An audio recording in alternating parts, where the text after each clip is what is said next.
남가족 여러분 반갑습니다. 오늘 말씀은 예수님을 죽일 흉계를 꾸미고 있는 대제사장과 서기관들의 음모와 이런 음모에 가담하고 있는 가롯 유다의 배신, 그 사이에 한 무명의 여인의 아름다운 헌신에 대한 기사가 소개되고 있습니다.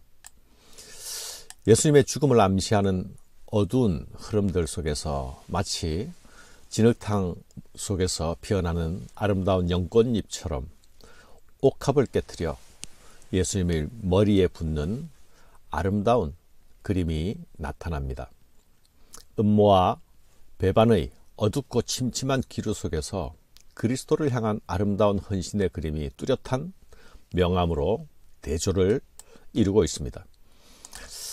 이는 박해를 경험하고 있는 마가복음의 1차적 독자들에게 배반과 헌신 사이에서 예수를 따르는 자들이 어디에 서야 할지를 분명하게 제시하고 있는 듯합니다. 오늘 본문은 이틀이 지나면으로 시작되고 있죠. 마가가 이렇게 자세한 시간을 기록하고 있는 것은 그가 십자가를 향한 분명한 시간표를 가지고 이 복음서를 서술하고 있음을 보여주는 것이죠. 이틀 후면 이제 예수님 십자가에 달리시게 될 것입니다. 마가는 마지막 때에 대한 감난산 강화를 마치자마자 예수 십자가 사건을 향하여 급격한 장면의 전환을 보여줍니다. 이 전환으로 시작하여서 15장까지의 내용이 마가의 순환 이야기라고 부릅니다. 오늘 본문은 그 마가의 순환 기사의 서론에 해당하는 부분이죠. 이 서론에 십자가의 길을 가시는 예수님을 향한 음모와 배신의 이 진행되며 그 사이에 옥합을 깨트려서 예수님의 장례를 준비하는 한 여인의 아름다운 헌신이 제시되고 있는 것입니다. 이틀이 지나면 유월절과 무교절이라 대제사장들과 서기관들이 예수를 흉계로 잡아 죽일 방도를 구하며 이르되 밀란이 날까 하노니 명절에는 하지 말자 하더라. 이제 이틀이 지나면 유대인의 명절이 됩니다. 그리고 예수님은 유대인의 명절의 희생양이 되실 것입니다. 유월절에서 무교절로 이어지는 명절은 유대인의 절기 중 가장 큰 명절이죠. 이 기간은 일주일 동안이나 이어집니다. 유월절 날 어린 양을 잡고 나서 그날 저녁에 유월절 만찬을 먹게 되지요. 예수를 죽이려는 자들은 예수를 죽이되 이 명절 기간은 최소한 피해서 그 일을 도모하려 했습니다. 그 이유는 명절에 많은 사람들이 예루살렘에 모이게 될 터인데 명절에 그런 일을 행하면 민심이 예수를 죽이는 것을 찬성할 리가 없으니 밀란이 일어날 것을 두려워한 것입니다. 그러나 그들이 아직 예수를 죽일 분명한 구실을 찾은 것은 아닙니다. 그런데 뜻밖의 기회가 찾아오죠.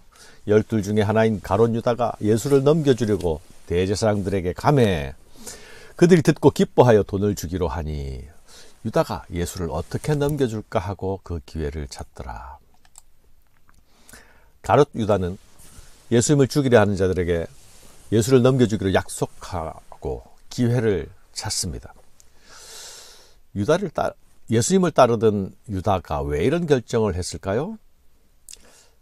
예수님이 죽음의 길을 가신다는 사실을 점차 알게 되면서 자신이 예수를 따르면서 꿈꿔왔던 그 메시아 혁명이 이제 물거품이 되어버린다는 사실에 실망감이 컸던 것일까요? 이유야 무엇이 되었든 간에 스승을 팔기로 약속한 가롯 유다의 행동은 이후로 예수를 따르는 자들에게 완벽한 배도와 배신의 아이콘이 됩니다. 예수님은 향유를 부은 여인에 대하여서 온 천하의 복음이 전파되는 곳에는 이 여자가 행한 일도 기억될 것이라 말씀하시죠. 이와 대조적으로 예수님의 죽으심을 기억하는 모든 사람들에게 가롯 유다의 행동은 용서받지 못할 악행으로 기억되지 않습니까? 세상은 교회를 향해 거친 폭풍으로 몰아치고 있는데 제자된 우리에게 헌신과 배신 사이에서 우리가 설 자리는 어디여야 할 것인가를 분명하게 제시해주고 있습니다.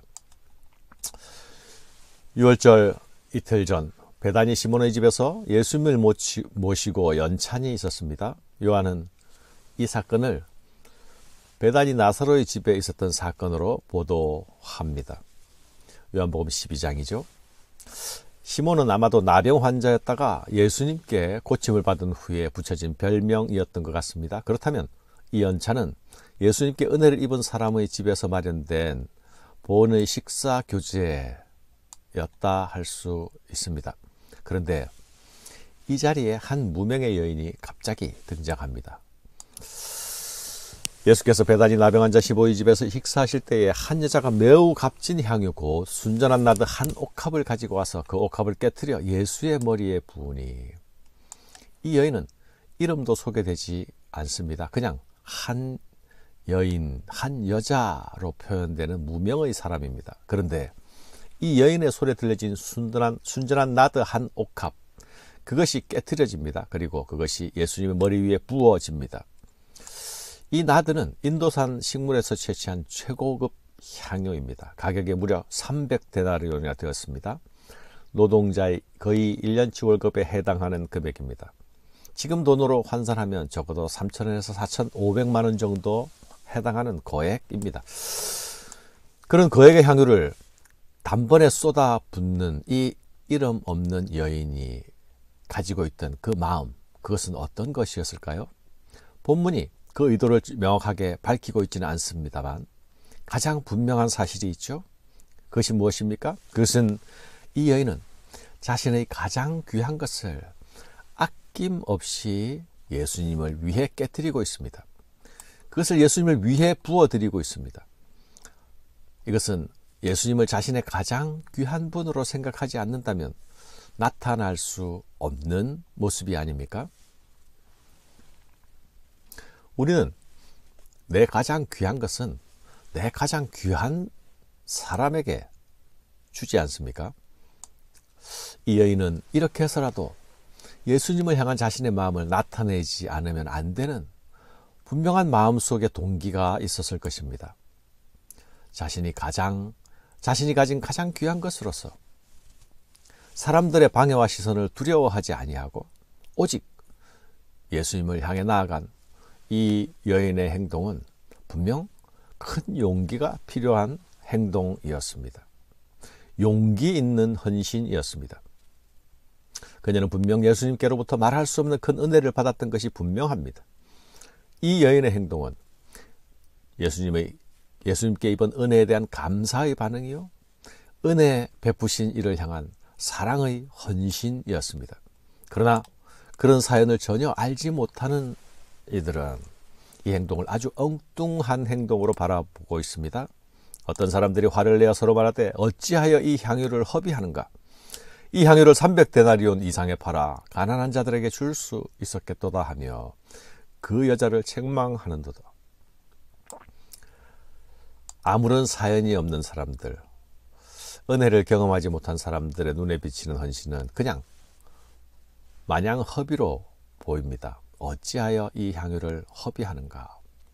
그러나 예수님께 분명히 받은 은혜와 사랑으로 맺어진 관계는 언제나 그 속에 거룩한 허비가 나타납니다.